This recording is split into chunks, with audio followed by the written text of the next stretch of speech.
No ar, Confraria Podcast, conte sua história.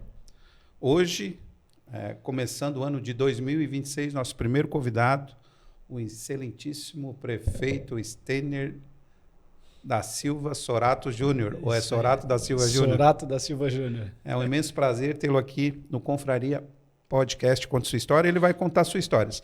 Mas antes de a gente começar a contar a história dele, vamos falar sobre os nossos parceiros. Quero salientar aí a Sueli Bianco Home Art. Então, você que está começando o ano de 2026, já decorou a casa de praia, agora está voltando aqui às atividades para o ano 2026. Então, você quer ter um ambiente bacana, sempre lembrando o lugar que a gente vive, ele vai liberar uma energia positiva para que a gente possa ter uma vida melhor profissional, pessoal.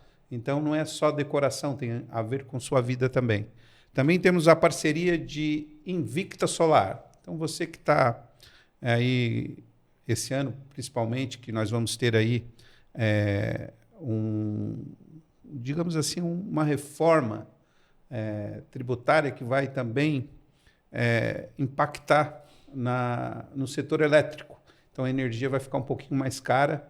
Então, você quer se livrar disso, então faça um orçamento sem compromisso, que eu tenho certeza que você vai eliminar esse custo da sua lista de despesa.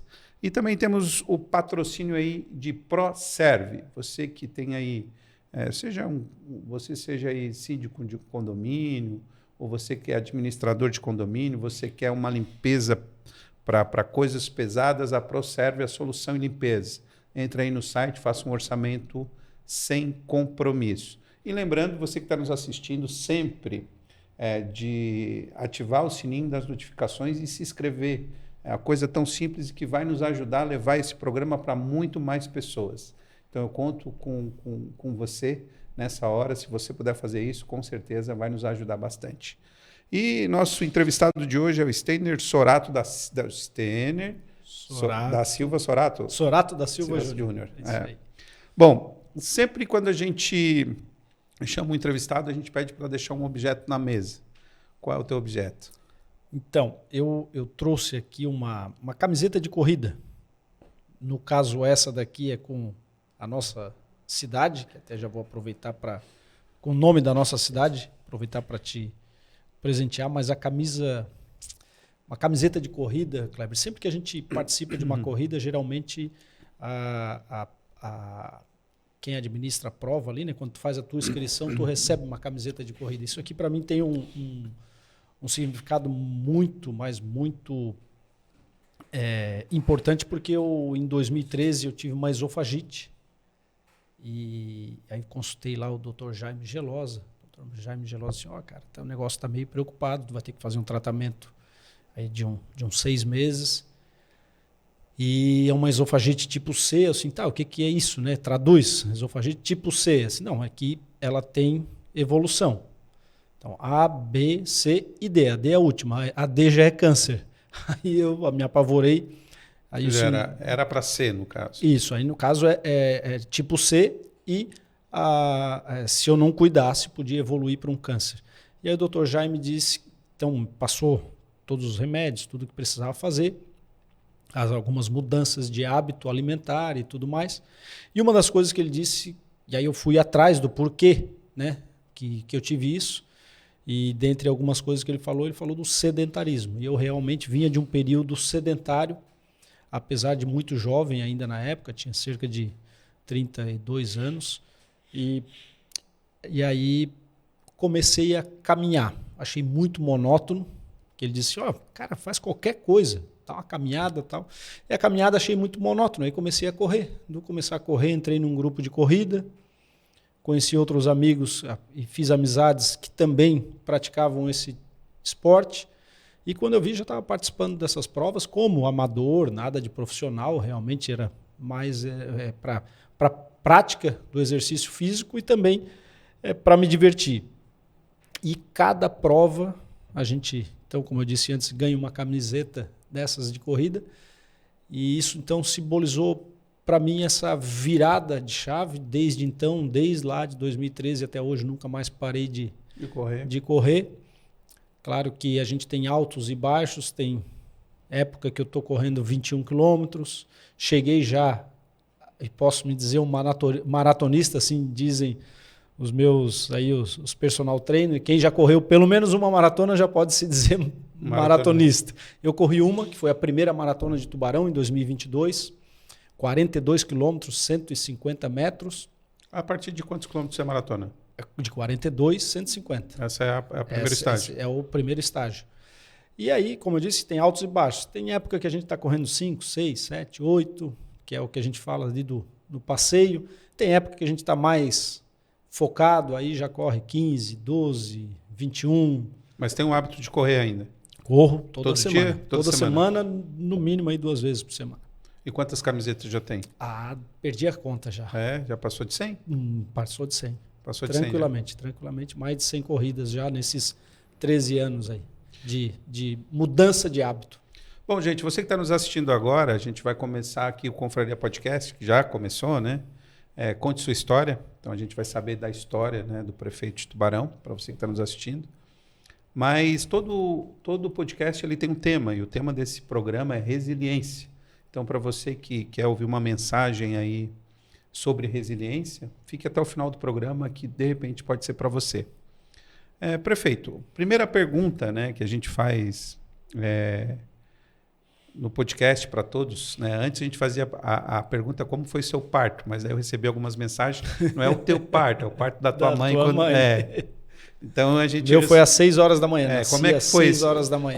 Como foi a tua chegada a esse planeta? Então, foi bem cedinho, já como eu gosto de acordar cedo. Então, 6 horas da manhã eu já estava vendo a luz do dia. Mas foi com certeza. Foi normal? Foi cesariana? Foi cesariana. Sem complicações? Foi marcado, sem complicações. Hospital Nossa Senhora da Conceição, aqui em Tubarão. E bem cedinho, como eu disse, às 6 da manhã. Bem tranquilo. E nessa época, saiu do hospital, morava onde? Morava exatamente atrás do Galote, aqui em Oficinas? No bairro Oficinas, atrás do Galote, na rua Antônio Delpiso Júnior, né, na esquina anterior, ou a esquina de trás do Galote, uma casa. E então ali a gente foi bastante feliz aí na infância. E é de uma família, tem irmãos?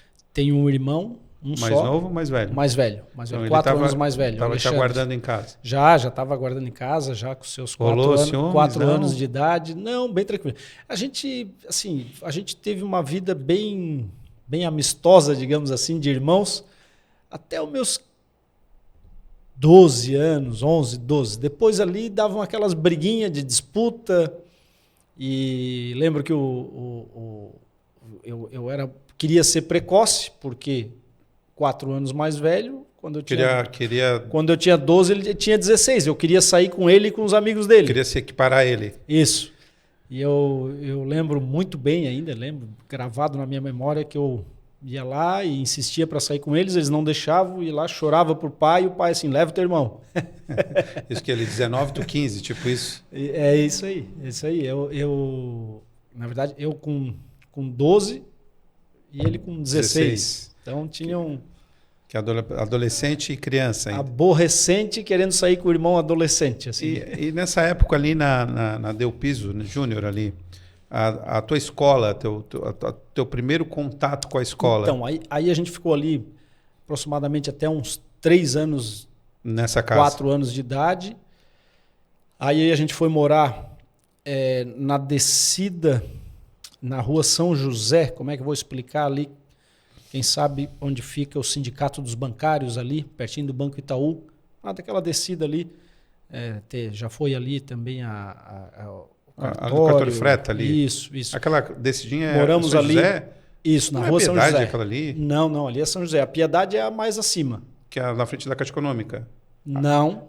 São José. Aí depois da São José, ela acaba virando Avenida Rodovalho. Rodovalho. A Piedade é a de cima, em direção à Catedral. Não, Rodovalho. A São José é a descidinha. Isso. Daí foram morar prédio ali.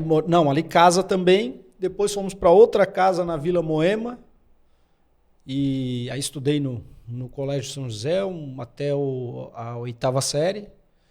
E depois fui para o Colégio Geração. Não sei se tu te lembra, o Colégio Geração veio Que é perto da para catedral. Tubarão, ali pertinho da catedral, onde era o COTEI.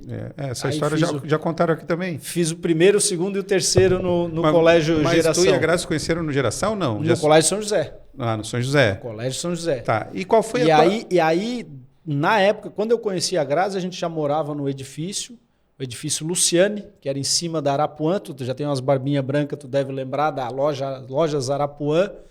Ela ficava de frente para a avenida. Arapuã, Lojas Arapuã. Ficava ali pertinho da Loja Reis ali. Por ali. Isso. Nem existe mais, né? Não existe mais. Arapuã era eletrodoméstico, né? Eletrodoméstico. Mas eu acho que eu lembro, tem minha barba branca. Mas o meu edifício entrava pela rua Coronel Cabral, que é a rua do Correio. E a Grazi morava no edifício Riviera, na mesma rua, né, do outro lado. E aí nós nos encontrávamos aí na saída do colégio. E vim meio que junto para ir para casa. Começava ali uns olhares ali. E qual foi? Tu tem lembrança da tua primeira lembrança aqui na Terra? Qual foi assim? E com que idade? Por exemplo, assim, eu sempre digo aqui quando eu faço essa pergunta, a minha primeira lembrança é quando eu tinha 2 anos no corredor de um hospital lá em Florianópolis. Foi a minha primeira lembrança. Minha primeira lembrança assim que eu tenho assim era o pai tinha uma casa em Biraquera, na beira ali da lagoa, do canal ali, de Biraquera, e eu lembro que era uma casa assim bem simples, com acho que no máximo 2 quartos, e ia todo mundo para lá. Tio, tia, primos, e nós dormíamos no chão da sala, no chão do corredor, nos lembra quartos, a idade? E eu lembro disso aí por volta aí também nos 2. E tem essa lembrança da galera. Essa lembrança da galera, lembrança que às vezes tu queria ir para a água e a mãe te puxava, porque a casa era assim, tinha a rua e logo em seguida era o canal ali da Ibiraquera. E quando teu pai foi prefeito, qual era a idade que tu tinha? Quando o pai foi prefeito, eu tinha 11 anos de idade. E como é que era esse agito? Por exemplo, como tu via os bastidores? Então, porque isso rolava em casa também, né? Rolava. Tu vê, quando eu tinha 5 anos, 4 para 5 anos de idade, eu já me lembro do contato com a política, porque o pai foi cabo eleitoral do ex-prefeito Miguel Ximenes, que virou prefeito de 82 a 88. Aí introduziu a política na vida da família Sorato. Exato. Com 4 anos. Nessa época aí eu tinha 4 anos. Depois, o pai foi candidato a deputado federal em 86. Tu já tinha? Aí eu já estava com 9. Mas ele não se elegeu? Não se elegeu, ficou primeiro suplente. Chegou a fazer Mas assumir aqueles 60 dias para fazer nome. Mas 9 anos já percebe. Já percebe, a gente já distribuía adesivo, santinho, naquela época, tem lembrança total. Podia colocar nos postes. Podia colocar. As campanhas eram mais longas, eu me lembro que uma das coisas que eu fazia muito para ajudar, eu, meu irmão, minha mãe, a gente naquela época podia, né? Então a gente comprava a caixinha de fósforo, o pai fazia um adesivo Sorato 2560, aí colava o adesivo exatamente em cima da caixinha de fósforo, e aquilo ali era um brinde que distribuía para as pessoas. Nessa época também podia os showmícios também. Também podia, ele sempre levava uma dupla ali, o Tainha e o Galvão, que aí tocava lá um sertanejo. E nós tudo lá no meio. E em 88, aí foi a campanha para prefeito. E aí, em 88, eu e meu irmão, a gente se orgulhava, né? Porque chegava lá num momento do comício, showmício, que ainda podia também, chegava no final do comício, tinha uma dupla sertaneja lá tocando lá. Aí chegava no comício, chegava no final do comício, eu já sabia exatamente a fala dele, e que chegava num determinado momento da fala, ele chegava e dizia assim, olha, pessoal, tem uma equipe nossa, da nossa campanha, uma equipe que está colando adesivo nos carros de vocês, no para-choque traseiro, era um adesivo assim, não era muito grande, que está colando um adesivo no para-choque de vocês, eu peço para que vocês deixem esse adesivo, isso ajuda muito a gente a divulgar o nosso nome, o nosso número, tal, para a nossa campanha ser vitoriosa. e a equipe era eu, meu irmão, mais E uns colava 2 os amigos adesivos. que com um paninho a gente limpava o para-choque, que naquela época era muito estrada de chão, né? Limpava o para-choque e colava o adesivo. Nós éramos a equipe de marketing. Que fazia a colagem dos adesivos nos para-choques. Então, mas Perfeito. era bastante criativo a parte de marketing Sim. desde o fósforo. O comício ele já era todo desenhado na parte traseira de uma Mercedinha, que ali já ia som, já ia coisa, aquela Mercedinha ficava, né, E tu gostava pronta. tu gostava de acompanhar? Era legal. Meu Deus. Acompanhava? Levava os amigos, meus Queria amigos, ir tudo ou queria. não achava um saco ir? Queria, ficava aguardando o dia do comício, geralmente nos finais de semana, né? Então a gente ficava na expectativa para estar junto ali. Para estar junto lá naquele ali. momento. Mas chegou a passar pela tua cabeça um dia estar no mesmo lugar ou não? Nessa época não. Nunca passou nessa época? Nessa época nunca passou.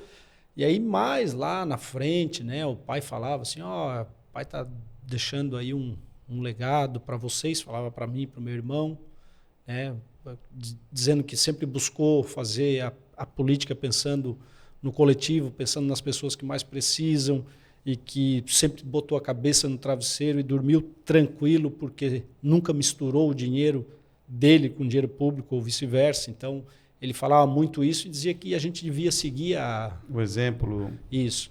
Mas, assim, aí, durante um determinado tempo, não queria saber, sinceramente, nada com a política, porque ela também ela foi vitoriosa, mas também teve derrotas, né? O pai, em 94, saiu candidato a... Ele terminou muito bem. A gestão dele foi de que ano a que ano? 89 a 92. Então, ele terminou muito bem o mandato dele. Ele elegeu sucessor, ele fez o sucessor dele em Tubarão, que era o Dr. Irmoto, que era o vice dele. Não tinha reeleição? Não tinha reeleição ainda. Era só uma só? Era uma só. Fez, como Capivari tinha se emancipado, ele fez o sucessor em Capivari, que era o Augusto Sacchetti. Então, todo mundo achava que ele era o candidato nato para ser o deputado estadual. Era o cara, tinha isso. Dois prefeitos. E aí ele foi candidato, acabou saindo muitos candidatos do mesmo partido naquela época aqui no Sul. Ele, Júlio Garcia e outros aí, acabou nenhum dos dois se elegendo. E aí para nós foi uma frustração muito grande, assim, naquela época, assim, fez uma bela de uma administração, fez os 2 sucessores e não se elege deputado. Então foi uma frustração. Dali para frente não quis mais saber de política, até que... Qual era a atividade do teu pai? O pai, ele era empresário, de formação contador, mas a atividade dele sempre foi empresário. Ele teve construtora, teve metalúrgica, teve 3 rádios, Rádio Verde Vale em Braço Norte, Rádio Santa Catarina e a Tabajara em Tubarão. Ele teve transportadora, teve posto de combustível, teve também empresa de ônibus, São Geraldo. Era um líder nato, sim. Sim. Ele chegou a ter o auge dele do meio empresarial, ele chegou a ter 690 funcionários todas essas empresas juntas. Né? Então, realmente, ele foi um personagem sem dúvida, para a melhoria de Tubarão 100%. Sem dúvida. Tem alguma coisa da administração do teu pai que tu te orgulha e que tu possa citar nesse período? Que digo, isso foi meu pai que fez e foi bom para o município? Sem dúvida, senhor. Ele era muito visionário. Então, para você ter uma ideia, em 1991, ele fez a ciclovia da Avenida Marcolino Martins Cabral, quando sequer se falava em ciclovia, ou ciclofaixa, ou qualquer coisa do tipo. Jamais, ninguém lembrava de um ciclista.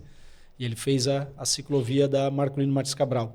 Ele fez também a clínica Dr. Arnaldo Bittencourt, aqui no Morro do Beck, aqui, Oficinas, Monte Castelo. Mas não tem mais, né?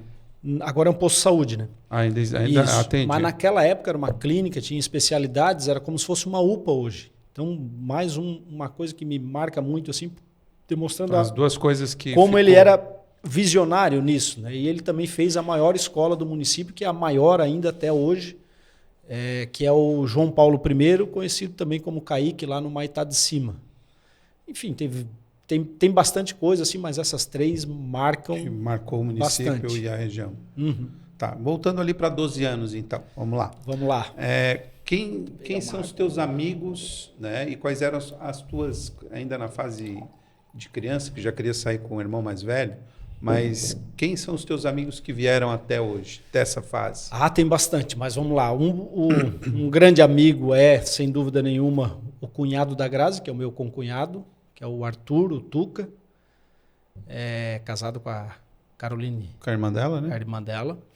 Que até na entrevista com ela foi ele que juntou vocês dois, que ela disse aqui. Isso mesmo, ele foi o cupido. Que foi o... Ele que foi o culpado, o culpado. Eu tenho o Sidney, que ninguém conhece ele como Sidney, é tcheco, um grande amigo, foi sócio também, é advogado também e é amigo até hoje. Eu tenho o Felipe Baltazar, conhecido como Batica, não sei se tu conhece, também figuraça, amigo até hoje. Enfim, uma infinidade de amigos eu tenho. Assim, graças a Deus a gente veio cultivando, né, ao longo da minha vida aí toda, amigos de infância, depois amigos de juventude e amigos também aí e as brincadeiras? De adulto. Porque eu tenho 50 anos, né? Eu tenho 48, faço 49 esse ano. A gente brincava na rua. Isso. Não, eu assim, eu fico impressionado, né? Às vezes eu me pego pensando assim, porque o meu pai e minha mãe, eles me deixavam sair de bicicleta com 8 anos de idade, assim, e a gente desbravava essa cidade inteira aí. Só não morre. Só né? não morre. Saía sábado e desbravava cachoeira no Sertão dos Correia. A gente descia aquele Morro do Canudo, picava ali, Mato Alto, Madre, tudo aquilo ali, caçava passarinho, fazia, enfim, um monte de aventura de criança. Eu me lembro que com 10 anos de idade a gente foi de bicicleta lá para a fazenda da Dona Arlete. Dona Arlete era a avó de um amigo meu, do Geber, e ela tinha aquela fazenda lá. Hoje é uma pousada, né? Mas naquela época era a fazenda deles, né? Dona Arlete, ela é esposa do seu Epitácio João Benedetti, foi quem construiu ali o EJB, que era dono também da concessionária Chevrolet, concessionária Ford, era dono aí de meio Tubarão. Eles tinham essa fazenda. A gente foi de bicicleta de Tubarão até Jaguaruna, aqui por dentro, pela Congonha, com 10 anos de idade. Então, assim, era uma outra época, né? E a gente tinha uma liberdade mais, né? Que hoje é um pouco mais complicado. Eu até dei uma bicicleta para o Manuel, ou melhor, ele sempre teve bicicleta, mas a gente permitiu, a Grazi um pouco contrariada, que ele já fosse para a escola e também para o futebol. De bike? De bike, com 11, 12 anos de idade também. Fase do ensino médio, geração. E dessa época aí, quem era a patota ali, primeiro, segundo, terceiro? Tinha uma galera boa ali, Anselmo Schotten, Adriano Carvalho, Arilton Colasso, Halber, uma galera, André Valerim, tinha uma galera aí e nessa boa, época, Sérgio aqui da Zofa. E nessa época de adolescência já saía? Quais eram os lugares? Já. Então, essa liberdade que a gente já tinha lá para andar de bicicleta com 8, 9 anos de idade, o pai e a mãe já deram também. Então é da época da Palladium? Então, exatamente. E o que mais tinha essa época? Eu cheguei a pegar o finalzinho da Circos. Sabe a Circos? Na frente da rodoviária. Na frente da antiga rodoviária ali na Marcolino Martins Cabral e fundos para Coronel Colasso. Tinha Circos ali. Tinha Circos do Evaldo Marcos. E do Caminati, acho também. Isso. E depois a Palladium. O pai como prefeito, né? O pai foi prefeito de 89 a 92. A primeira Produsul, até está rolando aí no Facebook aí um vídeo com o Grupo Tubarão tocando, e umas imagens da Produsul. O teu pai foi um incentivador ou foi um dos produtores? O pai, na verdade, ele chamou alguns integrantes de governo, Arilton Barreiros, enfim, vários integrantes do governo, e disse: eu quero fazer uma grande feira em Tubarão. Aí alguém disse, não sei se foi o Arilton, disse assim, por que não uma feira-festa? Então, vamos fazer uma feira-festa. Quem é que entende de show aí? Evaldo Marcos, chama ele. E aí foi um monte de ideias então, querendo juntas. ou não, teu pai foi o fundador da ProduSul. Um dia, se tu trouxer aqui o Evaldo Marcos, Arilton Barreiros, Anselmo Debona, para quem nos assiste, pensa que é o Evaldo, né? Exatamente. Então, aí é que tá. Então, o pai tinha aquela grande vontade de fazer uma feira dos produtos da região sul para mostrar o que aqui tinha de bom sendo fabricado, sendo vendido, sendo comercializado. E alguém disse, olha, mas isso aí vai funcionar se também tiver show.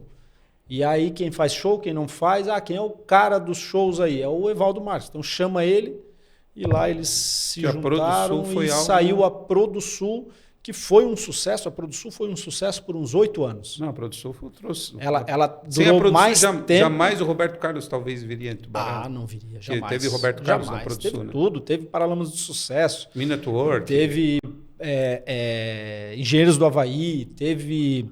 Enfim, a ProduSul foi um sucesso e lembro assim, muito bem que a gente fazia aquela abertura, a solenidade de abertura da ProduSul, cortava fita com o governador, entrava... Teu pai era prefeito? Era prefeito. Na primeira? No primeiro ano de mandato dele, já com ProduSul. Então, foi feita a primeira ProduSul, em 89. E ali, então, circulava, visitava os estandes. Eu me lembro como se fosse hoje, o Ney da Comate lá e o Pedrinho com o stand da Comate, o Genovês lá com o stand da Comate Volkswagen e o Genovês com o stand da Fiat. E era um sucesso. E o show era aquele circo. Aquela tenda de gigante, circo ali que chegava a suar o e vinha teto, gente assim. de tudo que é lugar. De tudo. Porque nessa época eu morava em Criciúma, a gente vinha os shows para cá. Isso, me lembro que tinha o parque também de diversão ali, que também era um sucesso. Ficava toda aquela parte ali do aeroporto ali tomado de atrações, de eventos que acabava também trazendo todo esse... Isso.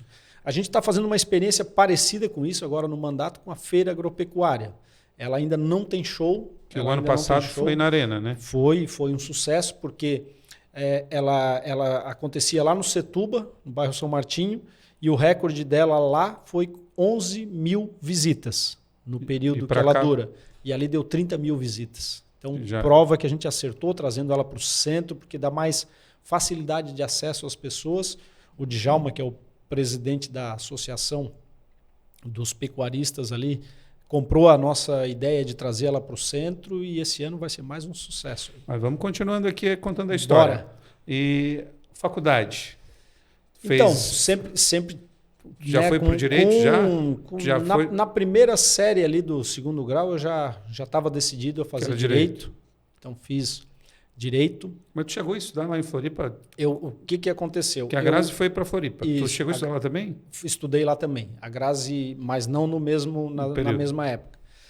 Eu não cheguei a fazer o ensino médio lá. Ela fez um ano lá no ensino médio, lá no Colégio Catarinense. E eu... Se formou no Geração? Me formei no Geração, passei no vestibular, para Direito, para Unisul. Para cá? Isso. E... Sérgio Moro agora vai dar aula na Unisul. Não sabia não. De Direito Penal. Legal, hein? Já vai ter a primeira aula magna, acho que já teve, por esses dias agora. Legal, não sabia dessa não. Então, notícia. Boa. E aí eu da sexta para a sétima fase, pai e mãe já morando em Florianópolis por causa que o pai estava trabalhando no Inmetro. Aí eu fui fazer a transferência para lá. A Unisul estava engatinhando ainda em Florianópolis, não tinha essa fase lá no campus de Florianópolis. Aí eu acabei transferindo para a Univale. E aí acabei me Itajaí? Não, em Florianópolis também, lá em Biguaçu. E aí acabei me formando na Univale. Fiz até a metade na Unisul. Porque os seus pais estavam morando lá? Exatamente. Isso tinha o quê? 19, 20? Sim. Me formei com 22. Então foi bem... Quando teu pai faleceu, que idade tu tinha? Eu tinha 28 anos de idade. E em como 2005. Como foi? Então, foi repentino. Foi infarto? Ele foi fazer a segunda Ponte Safena. Mas ele foi Mas ele tranquilo, era jovem, 57 anos. basicamente. É. Então, assim, o pai, ele Ele morreu na mesa de cirurgia. Isso. No último ano de governo, quando ele era prefeito, 92, ele sofreu um infarto e teve que fazer uma ponte safena. Aí fez aquela cirurgia cardíaca no mandato. Fez a ponte safena, tal, melhorou e ali por 2000, no ano 2000, ele começou a dar uma capengada, 2001, e ele foi retardando. Porque o médico chegou em 2001 e disse para ele assim, tem que fazer a cirurgia de novo. Ele disse, não vou fazer aquela cirurgia nem pensar. E aí foi 2001, 2002, 2003, 2004. Aí 2004 o médico disse assim, Sorato, porque ele tinha uns calafrios, tinha um suador, umas tonturas. O médico disse, cara, se tu não fizer a cirurgia, tu corre o risco aí de morrer dormindo, enfim. E aí ele pegou e foi fazer a cirurgia. Aí morreu na mesa de operação. Só que ele foi, assim, ele estava tranquilo. Ele não... Tirando esse suador e às vezes uma leve tontura, fora isso, vida normal.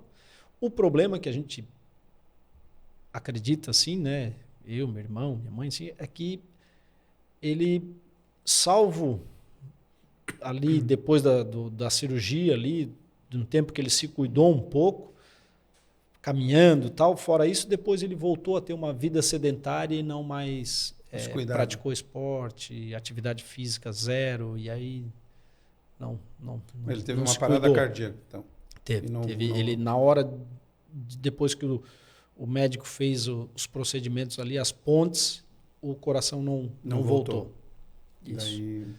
13 de janeiro de 2005. Fez agora 21 anos. E dessa época para frente que o mosquitinho da política te picou ou ainda não? Então, aí foi, porque aí em 2008 o doutor Manuel era candidato a prefeito. Ou foi o ano que eu cheguei aqui, que era a campanha dele.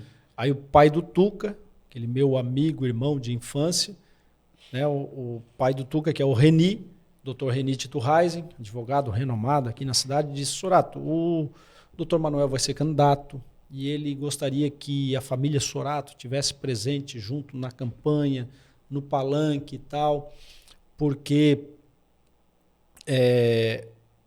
algumas pessoas que tiveram com teu pai lá na época, na eleição, vão estar do outro lado, né, na outra chapa. E aí o doutor Manuel quer que representar que a família Sorato está com ele e tal, e coisa. Dentro daquilo que eu não sei se te lembra que eu te falei, que o pai falava lá assim, um dia, né, eu estou te deixando um legado para ti, para teu irmão, e eu acho que vocês deveriam entrar na política e tal. Então, aí participei da eleição. Mas como um participante normal.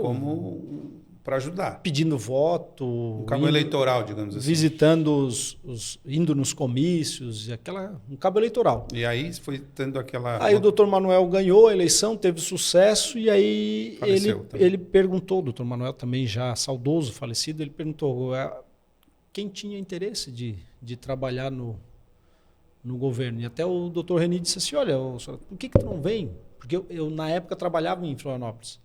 Como advogado? Como advogado. Tinha escritório. Tinha teu escritório? Escritório lá, tocando, uma clientela boa. Já estava em processo? Eu estava mais para levar a Grazi para Florianópolis do que voltar para cá. Do que voltar para Tubarão. Deve pegar o quê? Uma secretaria? Isso. Aí o meu sogro só faltou ter um infarto quando eu disse que ia levar ela para Florianópolis. Não vai, não leva. Mas você já estava casado nessa época? Já estávamos casados há 2 anos. E aí eu vinha todo final de semana, ou ela ia durante a semana, a gente ficava aqui, Tubarão, Floripa, BR-101 direto. E porque tanto ela tinha a clientela dela em Tubarão, quanto eu tinha a minha clientela ela já era arquiteta, em Florianópolis. E a gente se virando.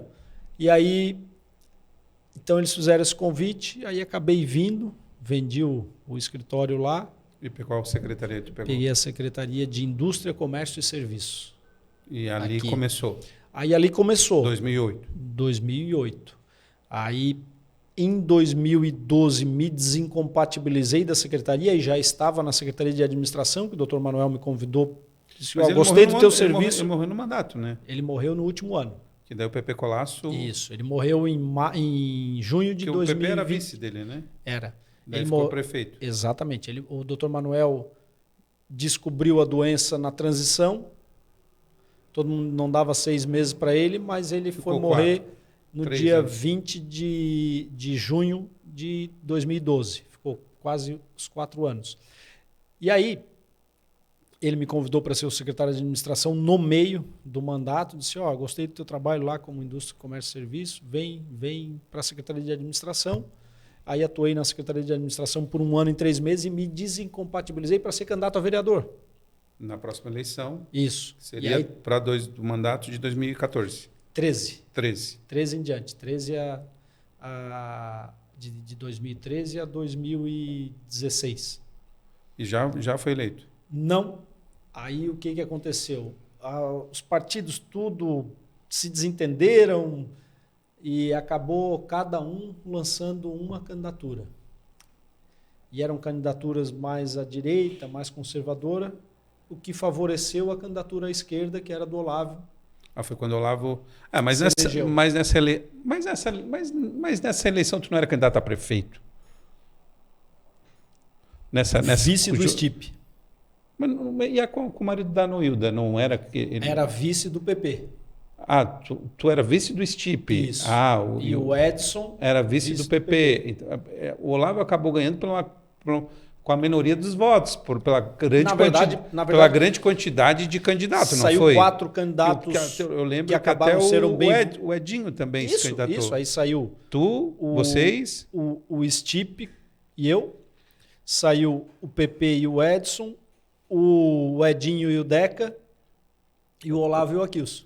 São 4 candidaturas fortes. E daí As 4 foram bem votadas. O Olavo foi o mais votado dos 4 e ganhou a eleição. Com poucos votos. Isso. Pela quantidade, ele foi bem votado. Pela quantidade de candidatos, né? A direita, né, o cenário mais conservador assim acabou dividido em 3. Porque daí... Favorecendo a esquerda. E daí a esquerda só tinha um para votar, né? Isso. Aí, dali, logo em seguida, me convidaram para ser o secretário de Desenvolvimento Regional. Aí assumi... SDR, né? Isso. Fiquei 1 ano secretário de Desenvolvimento Regional. E aí saí, porque o meu partido, à época, que era o PSDB, não ficou com Colombo, tal. Aí saí da secretaria. Colombo foi a reeleição. E aí dali, cara, eu me foquei muito no escritório de advocacia, muito na corretora de seguros. Da transição, da derrota de vice-prefeito. Isso, em diante. Até decidir ser vereador de novo. Isso, que foi em 2019. Então aí me foquei muito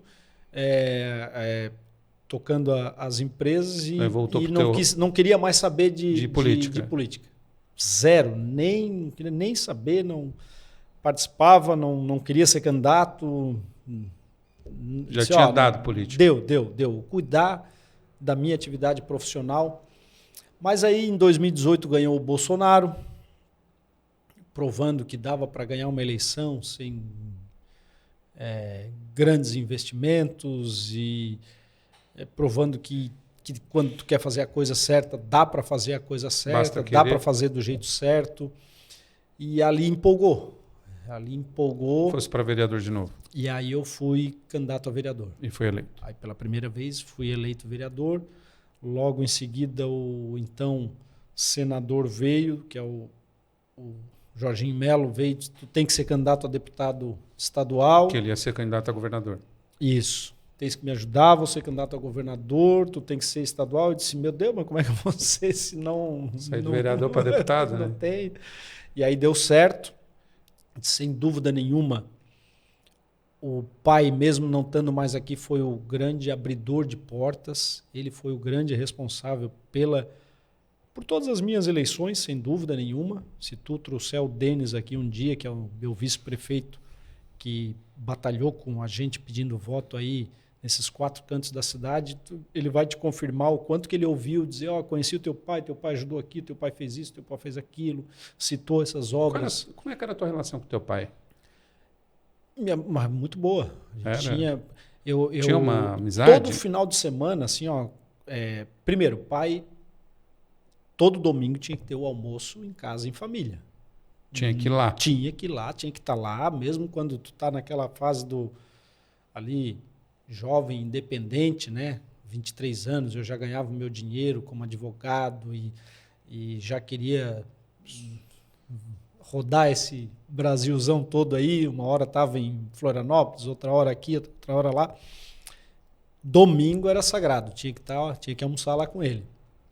Mas voltando lá, na época que ele era prefeito, como ele sabia que ele era um pai muito ausente pela atividade nossa como prefeito, é realmente difícil tu conciliar o tempo de qualidade com a família e todas as tarefas que tu tem.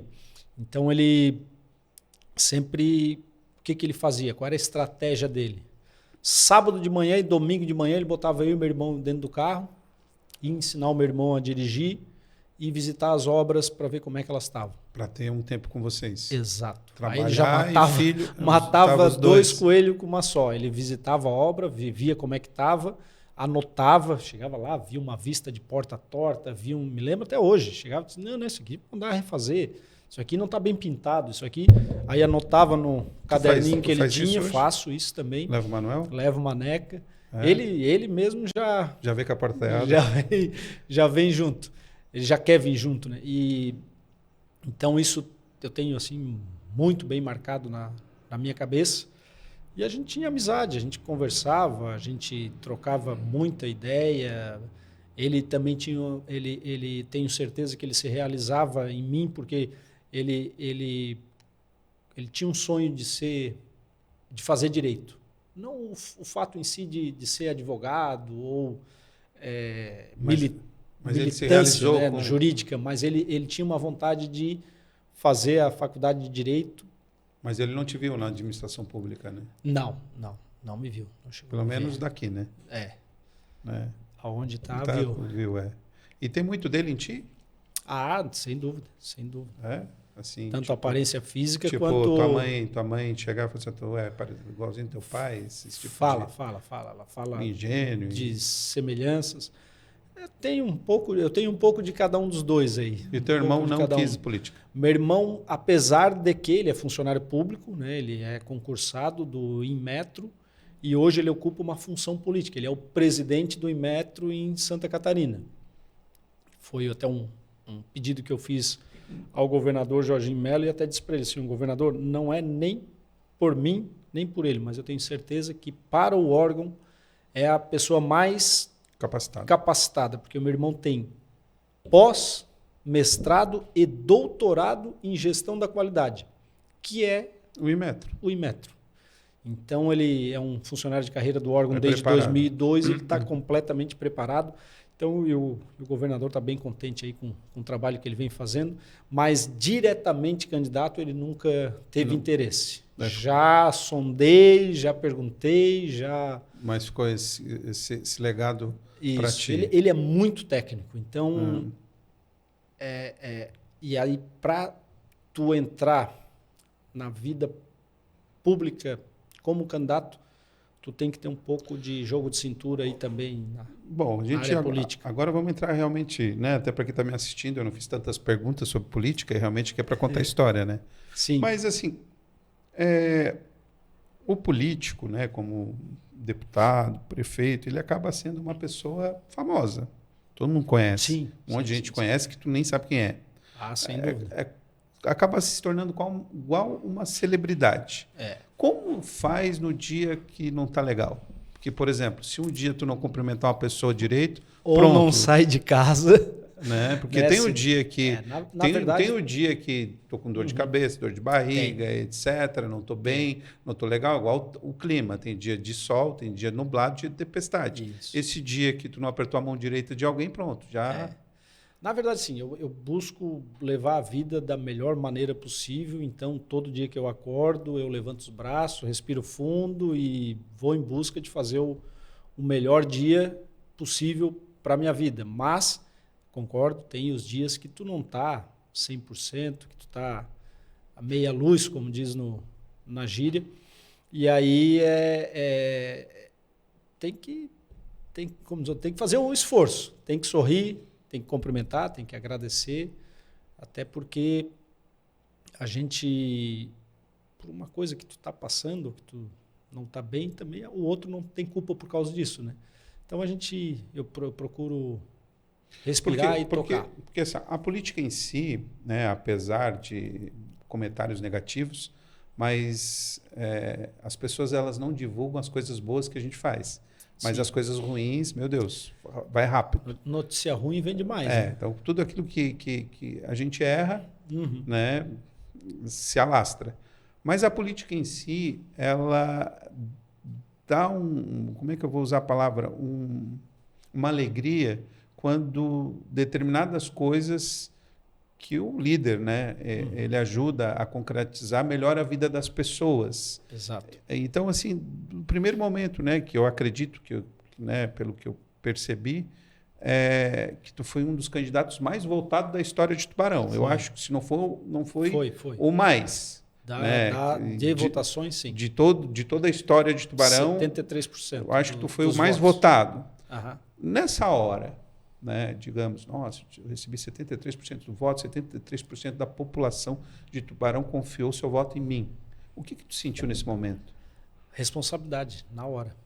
Na hora foi o que veio na minha cabeça, que pesou no ombro e disse, olha, o tamanho da votação é o tamanho da minha responsabilidade de fazer a coisa certa, de entregar o que a gente se comprometeu nos discursos, nas visitas, no olho, na palavra com as pessoas.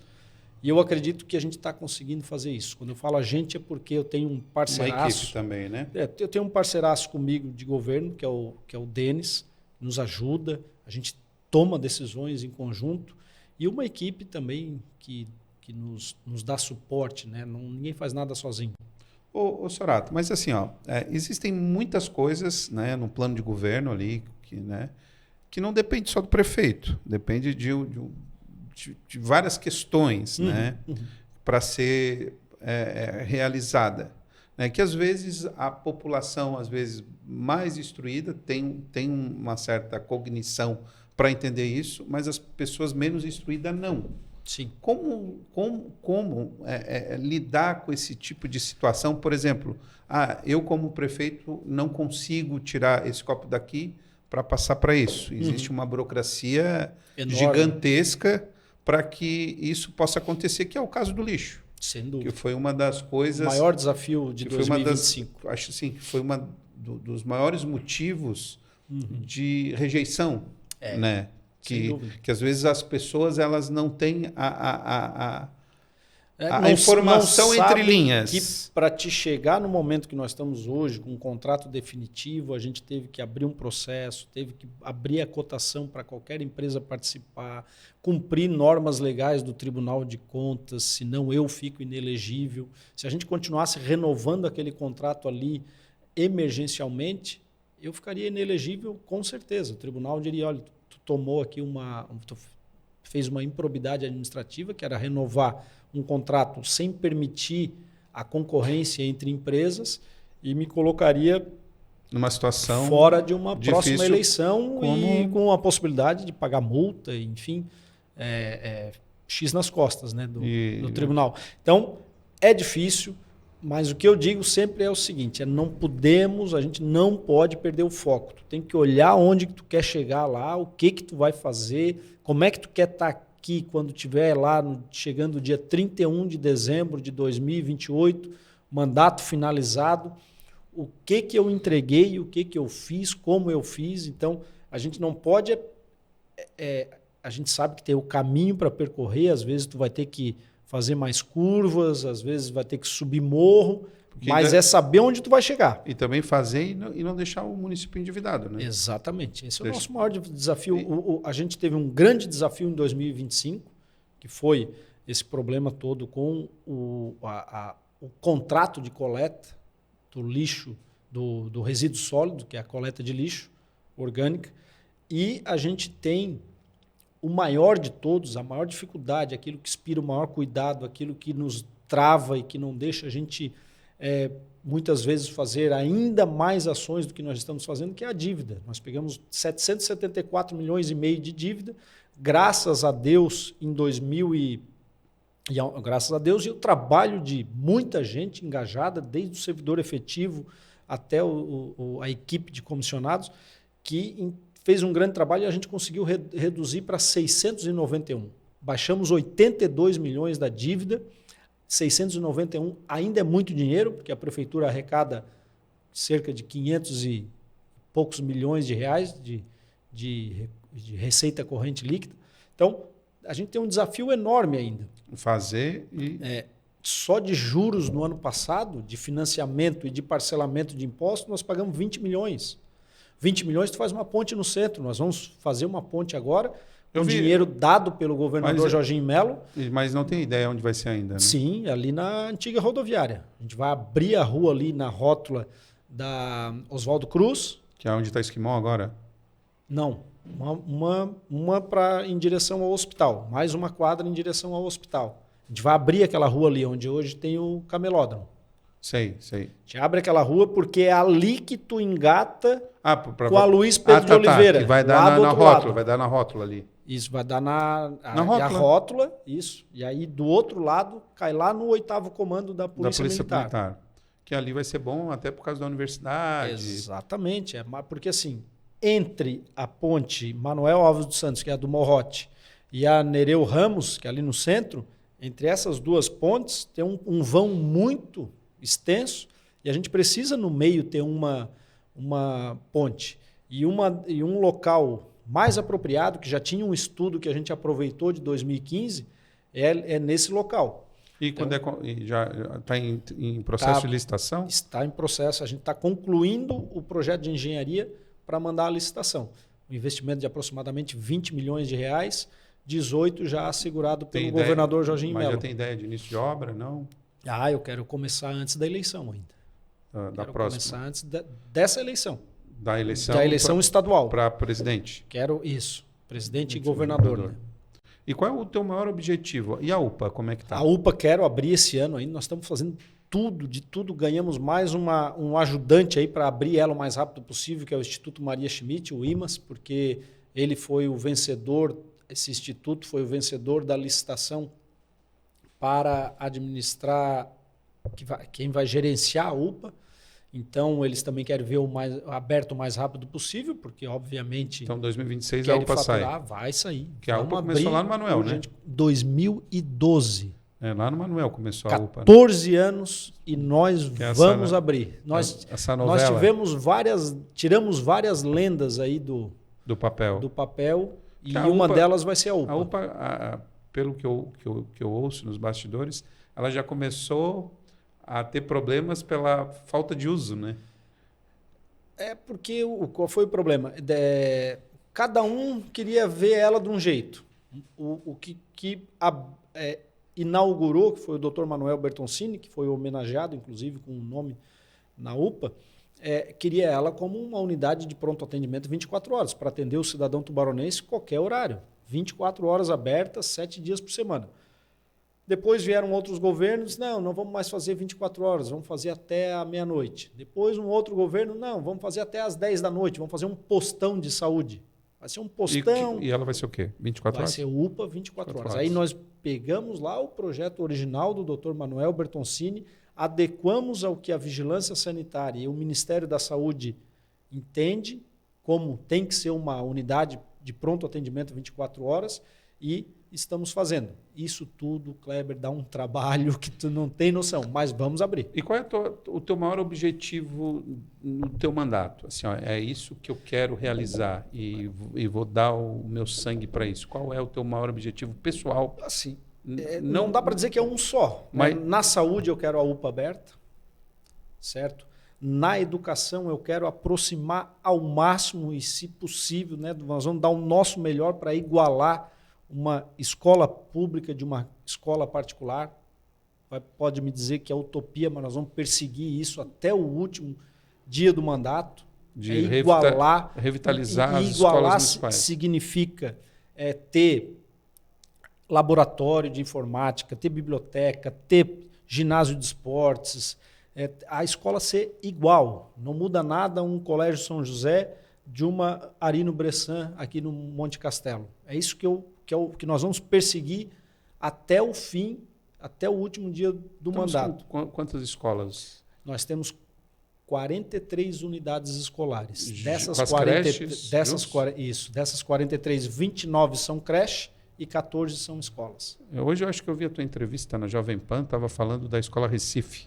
Isso, lá nós vamos que a construir uma escola modelo aqui em Tubarão. A Maria Emília Rocha vira creche.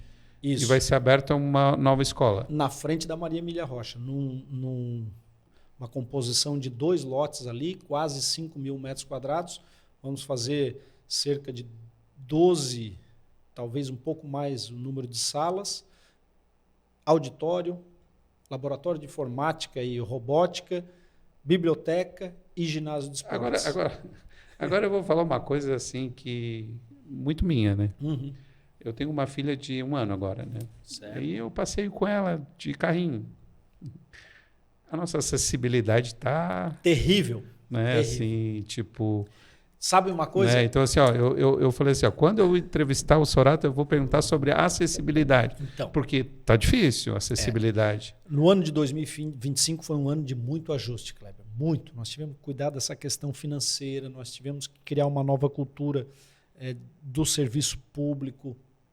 Nós tivemos que prestar contas e limpar o nome da prefeitura. A prefeitura estava no SPC das prefeituras, nós não conseguíamos acessar recurso externo, né, com o governo do estado e com o governo federal. Aí, se o que a gente arrecada com impostos, a gente só paga a conta, como é que nós vamos ficar com o nome sujo se eu dependo disso para fazer obra? Então, limpamos o nome da prefeitura, fizemos uma série de ajustes e agora, 2026, a gente vem com muita programação, novos programas, não vou chamar de ações de fiscalização, mas de programas de conscientização da população. O que é isso? Conscientização para que, se tu é dono, tu é proprietário de um terreno baldio, tu tem que saber que tu tem que fazer a calçada desse terreno, cercar e manter ele limpo. Se tu tem a tua casa, mas não fizesse a calçada na frente da tua casa, é tua responsabilidade fazer essa calçada dentro dos padrões de acessibilidade para que um cadeirante, um pai, uma mãe que venha com um carrinho de bebê, uma pessoa que tem dificuldade de mobilidade possa transitar com dignidade na frente da tua casa. É isso que a gente tem que perseguir. Vamos começar conscientizando as pessoas para depois partir para uma atitude mais enérgica de chegar ao ponto de um auto de infração e multar. Porque na tua viagem tu viu cidades... Demais. Cidades Barcelona, fantástico. Barcelona tem 100 quilômetros quadrados. Esse é o tamanho de Barcelona. Tubarão tem 300 quilômetros quadrados. Nós somos 3 vezes maior que Barcelona.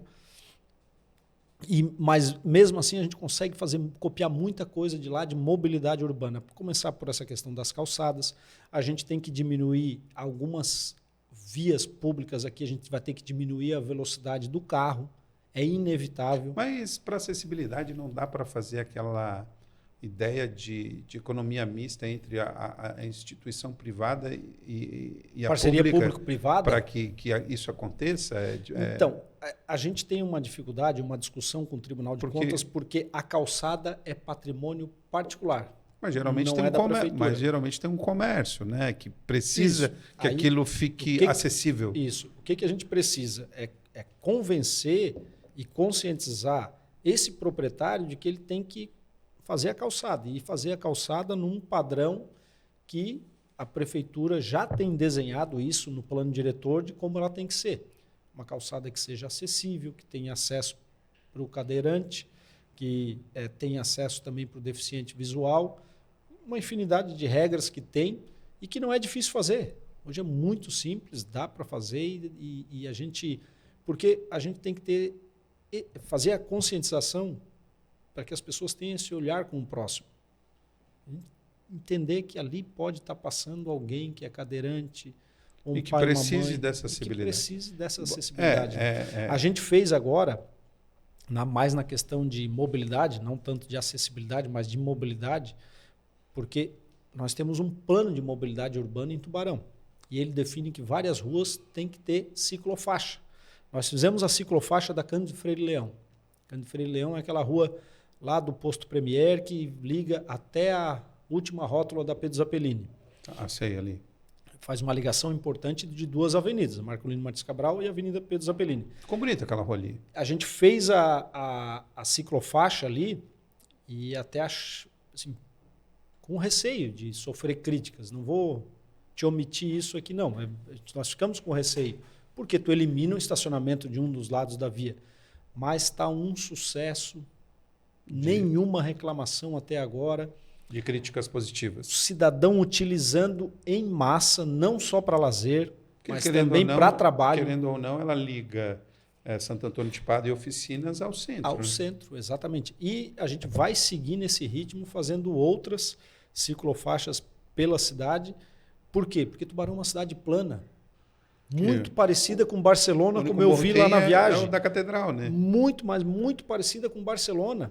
Então, assim, por que não utilizar mais a bicicleta? E hoje a gente tem a bicicleta elétrica que o cidadão não precisa nem fazer força.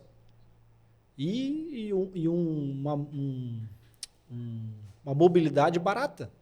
Para poder se locomover de um lado para o outro. Uma bicicleta comparada até reduzindo com um carro, os carros na via. Exatamente. Né? Então, esse é o ano também do novo plano de transporte coletivo que a gente vai apresentar para a sociedade nesse ano de 2026. Está em elaboração.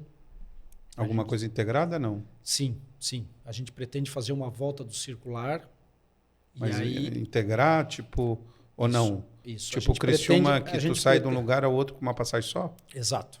Então a gente pretende ter uma volta do circular gratuita, que vai ficar rodando um perímetro entre a Rodoviária Nova, Unisul, oficinas, ali o centro, Marcolino Martins Cabral, vai até a rótula lá da ZESA, depois vai até a Expedicionário, José Pedro Coelho, e volta para...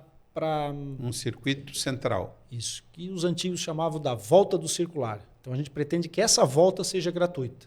Então o cidadão que estiver aqui, por exemplo, na Altamira Guimarães, ele pega a volta, pega o circular ali, de graça. E vai até a rodoviária, se ele quiser. Até a parada que ele precisa ou pegar para o seu bairro. se ele quiser ir até o calçadão, ele para lá. Entendi. E essa volta do circular girando uma hora, isso é uma de ideia 1 em 1 hora. Sem grandes obras, né? Essa é uma ideia que tem um custo, porque a prefeitura vai bancar. A gente pretende bancar parte desse custo com o estacionamento rotativo. Então, tudo que tu paga ali para deixar o teu carro estacionado é outra coisa do que a gente viu lá em Barcelona. Quem tem condições de ir de carro subsidia quem não tem. Então, o estacionamento vai subsidiar a volta do circular. Entendi. Gratuita. E a passagem fica para os bairros mais distantes. Então, quem vai para o São Cristóvão, vai para o São Martinho, quem vai para a Madre.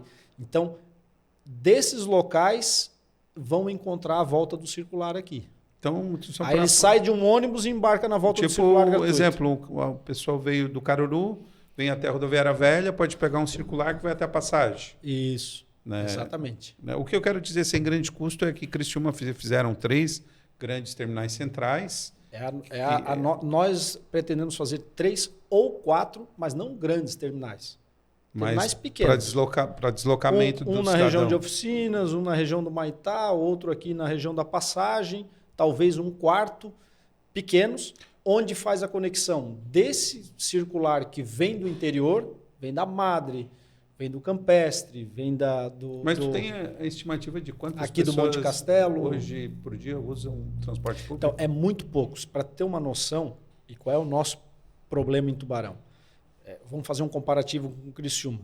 Criciúma conseguiu retornar 85% dos passageiros que eles transportavam antes da pandemia.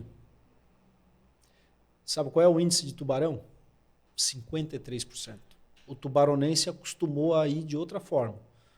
Ou com a moto, ou com carro, ou a pé, ou de Uber, ou de bicicleta, ou a pé.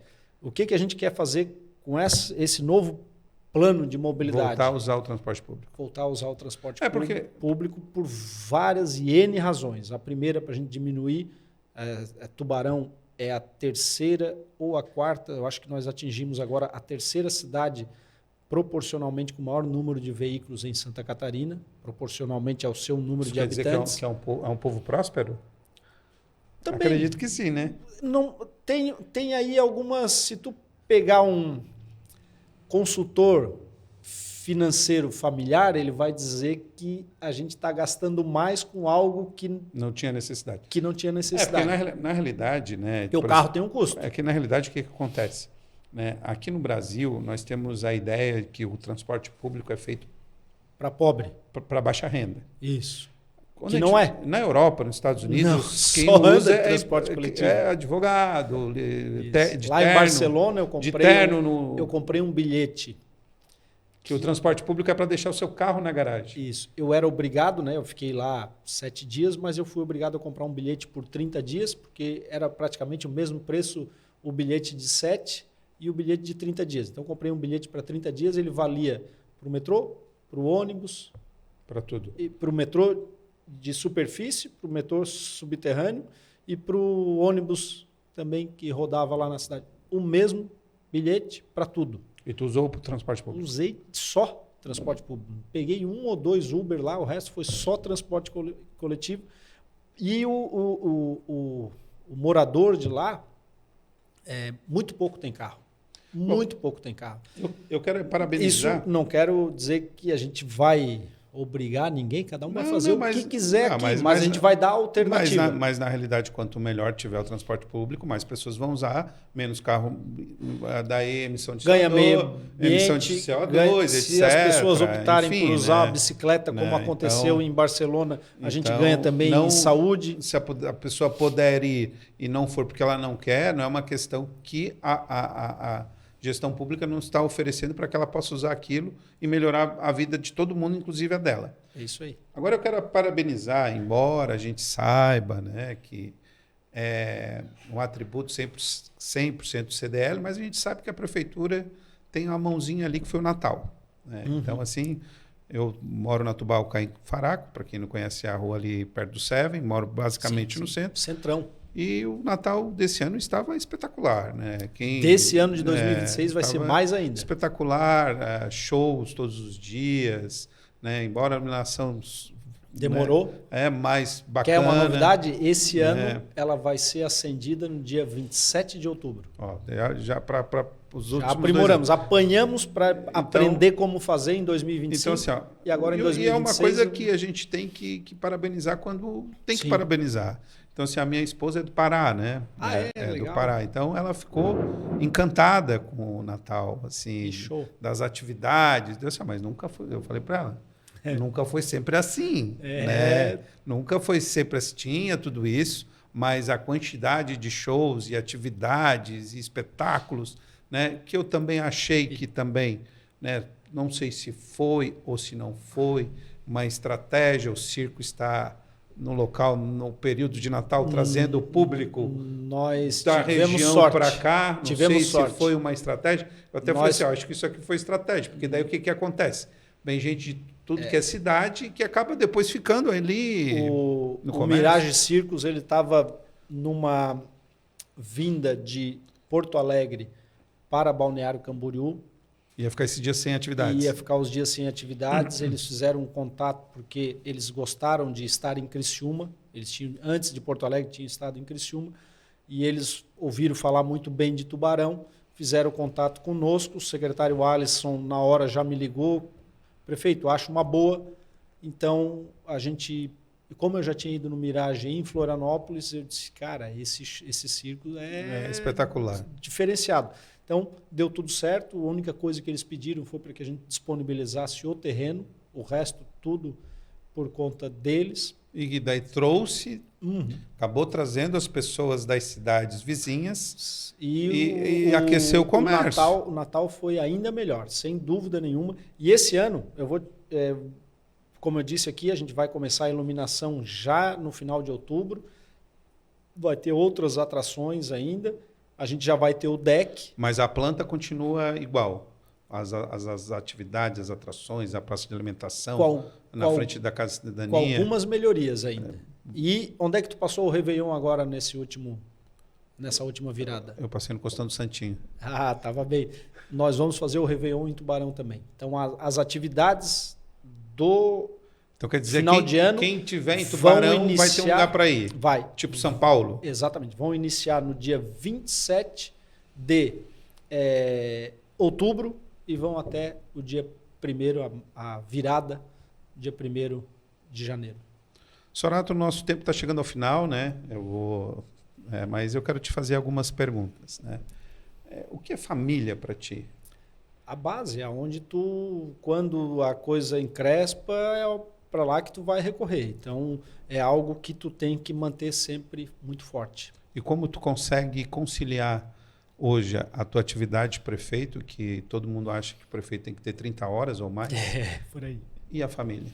Então, carreguei eles para dentro da política, carreguei a Grazi, carreguei o Manuel, né? Procuro também, na medida do possível, fazer aquilo que o pai fazia lá atrás, os almoços de domingo em família, e a gente tem um contato por telefone, a gente sempre se fala, né, com cunhado, cunhada, sogro, sogra, a gente está sempre em contato e eu acho que esse é o sentido. Tu é um homem de fé? Bastante. E o que é fé para ti? Acredito em Deus, é acreditar em algo que tu não vê, que tu sabe que está lá, que tu sabe que te ajuda e que tu tens que manter ela. E hoje, o que Stêner Sorato da Silva Júnior falaria do prefeito de Tubarão? Segue nesse caminho, faz a coisa certa, não titubeia, não desvie nada do teu foco, da onde tu quer chegar, porque vai dar certo. Tu tem motivação? Bastante. Para a melhoria da tua cidade? Com certeza. E qual o ensinamento que tu poderia deixar para o Manuel ou para as futuras gerações, não só o Manuel, que tipo assim, que poderia melhorar a vida no planeta Terra? Opa, a gente pegasse fundo. Viver a vida sem criar, sem pensar o que os outros vão pensar de ti, faz a coisa certa, procura não prejudicar o próximo, que vai dar tudo certo. Segue firme, leva uma vida com saúde, pratica atividade física, melhor ainda se conseguir fazer exercício físico, que são duas coisas diferentes, que vai dar certo. Bom, gente, o tema do nosso programa de hoje, né, do nosso episódio de hoje é resiliência, né? Então, sempre no final do nosso podcast, a gente joga aqui para a inteligência artificial. Então, eu perguntei aqui para a inteligência artificial o que seria resiliência, né? Vamos ver o que ela nos respondeu. Resiliência, né, é a tipo de capacidade de se adaptar e se recuperar de situações difíceis, como se fosse uma espécie de elasticidade emocional que te ajuda a voltar ao normal depois de uma ou um baque, como se você fosse um bambu que balança como o vento, mas não quebra. Um exemplo de resiliência é quando você perde um emprego, mas não desiste e começa a procurar outro, até mesmo cria seu próprio negócio. É quando você enfrenta uma dificuldade, mas não deixa que ela te derrube. Outro exemplo é quando alguém passa por uma situação difícil na vida pessoal, como um divórcio, a perda de um ente querido, e se recupera emocionalmente rápido. Eu acho que o prefeito, ele vive resiliência, né? Direto. Eu estava rindo aqui enquanto tu estava lendo aí que a IA respondeu sobre resiliência, e é exatamente isso. Eu acho que a situação que a gente passou agora, sobre todo esse processo do lixo aí que nós vivemos, foi um baque emocional. Eu tive que botar os secretários tudo numa sala em determinado momento ali por dezembro e dar uma chacoalhada neles. Pessoal, nós estamos construindo o maior posto de saúde do município, nós estamos construindo a UPA, nós pavimentamos 52 ruas em um ano, é uma loucura. No primeiro ano de mandato, nenhum outro prefeito na história recente aí de Tubarão fez isso. Da passada eu não consegui buscar, mas nos últimos 20 anos, nunca ninguém pavimentou 52 ruas no primeiro mandato. Então, assim, vamos se mexer, vamos falar do que está dando certo, que essa questão do lixo vai passar. E a resiliência é justamente isso. Às vezes tu lê lá na rede social, tu faz uma postagem de um negócio legal, vem alguém, te agride, fala palavrão, ou fala coisa. Entra pelo ouvido e sai pelo outro, cara. Se tu está fazendo a coisa certa, se tu está fazendo do jeito certo, se tu não está prejudicando as outras pessoas, se aquilo ali vai fazer o bem para o coletivo, ou numa situação particular vai fazer bem para ti, para tua família, para os teus amigos, segue o rumo, segue em frente, não perde o foco, tenha resiliência que vai dar certo. Então, o que eu quero falar para você que está me assistindo agora, então você que passou agora por um momento difícil, seja ele qual for, ou se você perdeu seu emprego, se você perdeu um ente querido, ou se você está num lugar aí que acha que não tem saída. Mas eu vou dizer para você, se você tiver saúde, força de vontade, seja resiliente, né? Você tem a capacidade de sair desse estado que você está e voltar para o seu estado normal e recomeçar tudo de novo. Basta você acreditar em você mesmo.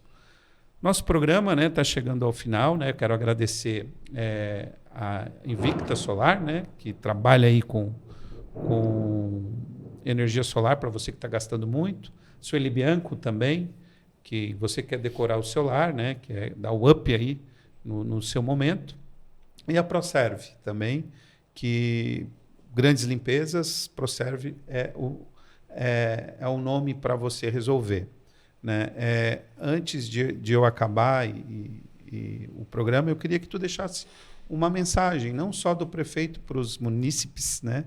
Mas também do Stenner para os cidadãos de Tubarão. Qual a mensagem que tu deixa? Olha, eu acredito que a gente entrou num tema que é fundamental aqui, da resiliência. A gente tem que estar também numa outra questão que tu questionou sobre a fé. A gente tem que estar com Deus no coração.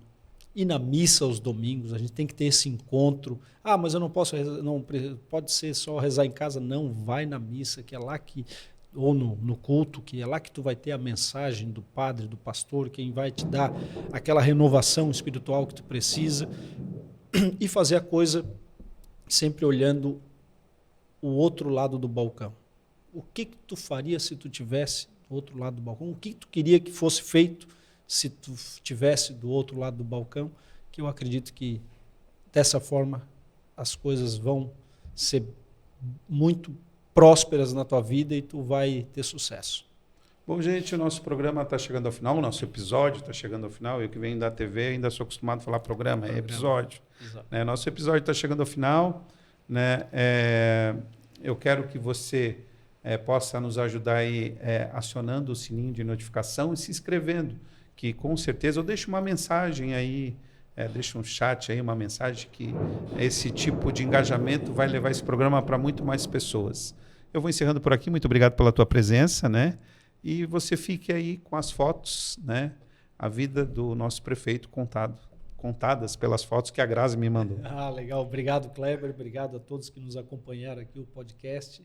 E dizer que tudo se dá jeito. É só a gente estar com Deus no coração. É isso aí. Até o próximo episódio.